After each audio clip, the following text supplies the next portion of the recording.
And we are live. What is up, everybody? Welcome back to the Patrick Miller Show, as it were. Just give me a couple minutes to get set up. Doo-ba-doo-ba-doo. We streaming. Aw, shit. What up, Raul, man? Yo, thank you. Arizona, good to see you too. Y'all always up in. You got front row seats right now. Let some other people trickle in. And thank you, Raul, man. I feel pretty good with how I did at Frosty's. So, if you're wondering why I didn't stream on Thursday or Monday, it's because I was out for Frosty Faustings. It's a super dope tournament in Chicago. What up, Templar? Good to see you. It's a super dope tournament in Chicago run by Elvin Shadow. He's an OG from the Midwest Guilty Gear scene, lived in Japan for a while, plays a sick-ass Faust, and has been running a tournament for a long time.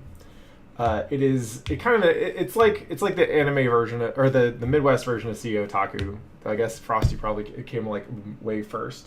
But it's cool because Guilty Gear is the main event, and they run Plus R, they run Blaze Blue and Cross Tag and all this other shit. As well as Mystery Game Tournament and Sailor Moon and all kinds of shit. Then no CVS2, which is I was kind of sad about, but I didn't see any CVS2 players there, so probably wouldn't have been that good a tournament anyway. And I did pretty well. I was pretty happy with myself anyway. So I entered 3 events. I'll just pull up the write-up that I did real quick. This is, as always, it's the Patreon-supported work that I've been doing. I'm just trying to write more about fighting games, and I wrote up a piece called Anime is Real at Frosty Faustings 2019. I'm going to link it in chat. You can check it out if you want. The article that I wrote is like half about my trip and how I did, and then half about like some of the storylines to come out of Guilty Gear. So I figure I'll go over some of the storylines first. Like, yo, what up, Attila the Pun? Good to see you. Hell yeah, welcome back to Guilty Gear. Bring those friends on in. That's what this shit's for. Everything's a lot more fun with friends. Especially if you can whoop on them a little bit. So, let's see. As far as Guilty Gear goes, top 8 was just fucking sick. The great thing about Guilty Gear as a fighting game community thing to watch. What up, Graffiti Bandit? Good to see you again. The great thing about watching Guilty Gear and getting into Guilty Gear is that, Ronan, what's up? It's kind of a small scene. Like, it's not as big as Street Fighter. It's not as big as Dragon Ball. It's not as big as hi. We have a Kinako and an Irene. No. I can't even say anything when y'all in here like that. Oh my goodness, y'all are too cute. Oh, whoa, you almost got mauled. Wait. This is good training for her. Leave it. Okay. Yay, Kinako. Y'all gonna hang out in here, or are you just coming in to visit? Just coming to say Okay. Well, Kinako's busy here. Namen, what up, Shablumps? Good to see you again. I'm gonna go ahead and turn on the. Wait, no, wrong. Damn it.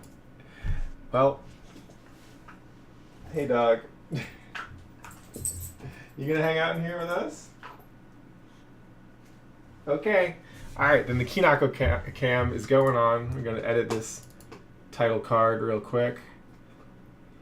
But yeah, so the nice thing about Guilty Gear as a community and as just a scene to follow is that it's like small, and that the size of the community actually makes things a lot better in terms of watchability, because let's see where the dog at. She's sitting in kind of a weird place right now. Basically, like, the community is small enough that everyone kind of has storylines, and everybody kind of has like connections to each other. Like, there isn't a whole lot of beef, but there's all these connections, and just people know each other. You know, like, everyone's a training partner. there aren't so many people that it's easy to find matchup experience and what you're looking for. So you might find that the person who you practiced a certain matchup against is the person that you have to play in tournament, and that's pretty cool on its own. But when you get to like the upper levels of a good Guilty Gear tournament, like Frosty Faustings, it feels like you're watching a tournament arc for an anime, right? Where like every character has their own motivations and their own special style, their strengths and weaknesses. And I tried to call that out a little bit in the write-up I did. Hands down, the biggest thing to come out of Frosty Faustings is Kizzy K just fucking rolling people. He looked super strong. He went ahead and won the whole tournament. Like he was in winners. Beat Teresa in a super close set. It's probably the closest set that probably the closest set he had to play. And it was wild to watch. And just like, if you've watched Kizzy for some time, and like I've known the dude for a while now. Like he used to play, I think he just started getting in Guilty Gear when Sign came out, and I remember he used to come by Paul and Monique's house in SoCal, which is where I mostly played. And I remember him just kind of like learning the game. I remember playing like a couple sets of them back when he was still super new and pretty like just figuring out the game. And to see him just skyrocket to such strength, to the point where he can win Frosty Faustings and beat Teresa and a whole bunch of other strong players like decisively, was fucking badass. Especially like not just because he's like relatively new to the game or whatever compared to all the old like OG Guilty Gear players, but because if you know Kizzy and you've watched him play before, like one of the memes around him is that sometimes he gets shook. He's a player that needs confidence, and when he plays with confidence, he looks super strong. This time, he looked confident the whole time. Even when Teresa, so he starts out with an early 2-0 lead over Teresa in winners finals. Teresa manages to bring it back to 2-2, and Kizzy holds that shit. And it's like you can see it in his play where he's going for like attacks that, you know, like the number of 6Ps that he hit against Jam alone, I saw that and I was like, he's going for these things because he believes in them, right? And he believes himself, and he's not letting himself get in the way of playing excellently. And it was super cool to see that. I have really high hopes for Kizzy for this year. I think he's going to do a lot of fucking damage. Also, I want to give a shout out to Bears and Daymendo for winning the 2v2. Because between Kizzy and Bears and Daymendo, West Coast came in and fucked shit up. Midwest, so like, the Midwest is a funny region when it comes to fighting games because like they were never really in the limelight so much. Like they have some of their strong players historically in like Street Fighter, Marvel, whatever. But like where the Midwest has traditionally shown in my memory is Guilty Gear. Like that's where they kept shit alive for a long time. The reason Frosty Faustings is such a big tournament for Guilty Gear is because the Midwest was the main region playing it seriously for a long time. You had like West Coast players come and go. You had East Coast, same thing. But like the Midwest fucking held it down. Unfortunately, they were not able to hold it down at Frosty Faustings. Hold that shit. Midwest not only failed to make top 8 in singles, but they couldn't take either of the tournaments. So I'm really hoping for the Midwest to come back. I know, like, all y'all older Midwest Guilty Gear players, like, making room for time for, like, things in your life, like family and career and whatever. Nah, fuck that. You gotta play Guilty Gear. But anyway, West Coast wins. It's an early start. It's a great start. Yo, Hunnit's 123. Thank you so much for the sub, homie. Sub hype. It was a great start for West Coast Guilty Gear, and I'm sad that Bears couldn't win it again like he did last year when it came to singles. But he did well, and he's already gone over his own stream like replays and stuff like that. But I know he was kind of salty about it. But I saw him and I was like, yeah, shit happens. You're a chip player. By Midwest, I mean the Midwestern region of the United States. So, yo, thanks, Hunnits. I appreciate it. Thanks for reading the book. So, yeah, Kizzy fucking shit up, but, like, Peppery Splash also looked really good. He made it to grand finals. He beat Teresa pretty solidly. His blocking was phenomenal. And he's doing all this with Venom, which, like, last year, you probably remember... Yo, what up, Toki? You probably remember... Peppery Splash for his Johnny. That's who I remember because he double perfected me on stream at Combo Breaker 2 years ago, and I was like, fuck, I don't know how to play against Johnny, and this kid seems pretty good. I've been following him since then, and he's been fucking shit up. But now, like, his venom is real as fuck. And I think it's actually a smarter pick for him when it comes to, like, consistently making top 8. So, Peppery's looking good. Kizzy's looking amazing, you know, and like everyone else in top 8 just looked like they belonged there, right? Marlon Pie's Eno. Like, Marlon Pie dropped Zato because Zato's super bad in Rev 2 and picked up Eno and is just instantly fucking shit up. It's obvious that he doesn't have quite the same matchup experience that he has with Zato, and he's still figuring things out. But like, he was in there and like immediately doing damage. Excuse me. And like Sway being like one game from making top 8 and losing to Blaze. Like, Sway's looking good. Fucking just, I feel really happy about NA Guilty Gear right now, and it was just super cool to go to Frosty and be able to celebrate and all of that together. So I encourage you, if you're on Twitter, you're on Twitch, whatever, you should be following the good Guilty Gear players out there, and the bad ones, whatever. Follow everybody who plays Guilty Gear. But you should be making an effort to pay attention to these folks and following them over the year, not only because it'll teach you more about what good Guilty Gear play looks like at a high level, not only because it's more fun to watch tournaments when you know who these people are, but also so you can get the vibe of Guilty Gear. One thing that I noticed at Frosty is that, like, Guilty Gear just has that same crack potential that most Marvel games have, where you just want when you get there and you get a good session in against people and you're playing, especially locally, you just want to keep grinding. You want to keep playing games, right? There's always stuff to learn. You always feel like you're getting better when you're playing. And sometimes it's frustrating, but usually just feels super rewarding.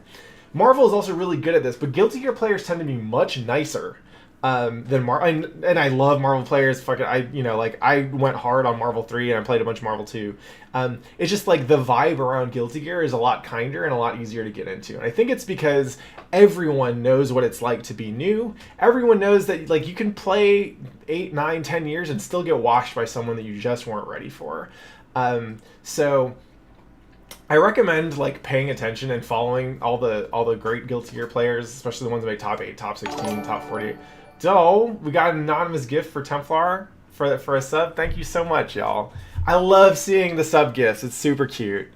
Also, I didn't know you could anonymous gift, but that's dope. Anyway, thank you. Anonymous sub hype. So yeah, watching the tournament was amazing. Like, there's just so much. It was so rich, and there's a lot of stuff to watch. And a lot of stories came out of it. And that's not just like, oh, this character's really good, or this player's really good, but like, it's about adaptation, it's about like matchup experience, and it's also about like the kind of personal touch that you bring. Templar's asking, hey, when's emotes? Irene's got a lot of work on her plate, but I'll bug her about it when shit settles down for a little bit.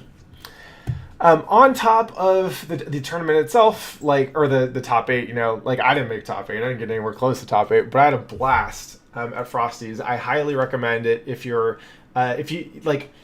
A lot of people go to Evo and that's the only tournament they go to in the year, and if that's what you want to do, that's cool. Evo's like, it is the highest spectacle of fighting games, but tournaments like Frosty Faustings and Combo Breaker give you more time and space to play with people, and if you're there to play, Midwest tournaments I think are pretty good about it. Frosty Faustings 2020 is going to be a new venue that can get everyone on site, and that's always a super good vibe when just the hotel is fucking packed with nerds playing fighting games. What up, Cam? I see you trying to steal my man, Cam. What the fuck?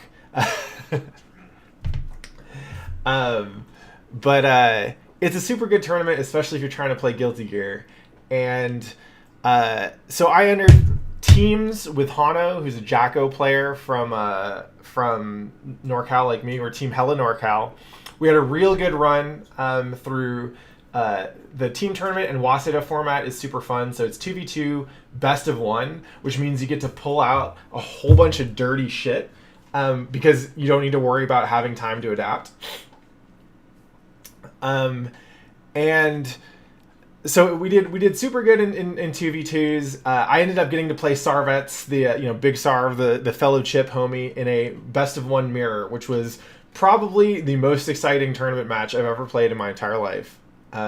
Just because Sarvets is a wild boy who swings, and Sarvets best of 1 is the scariest prospect ever. But I've played against him enough that we had a really good match. It was a lot of fun.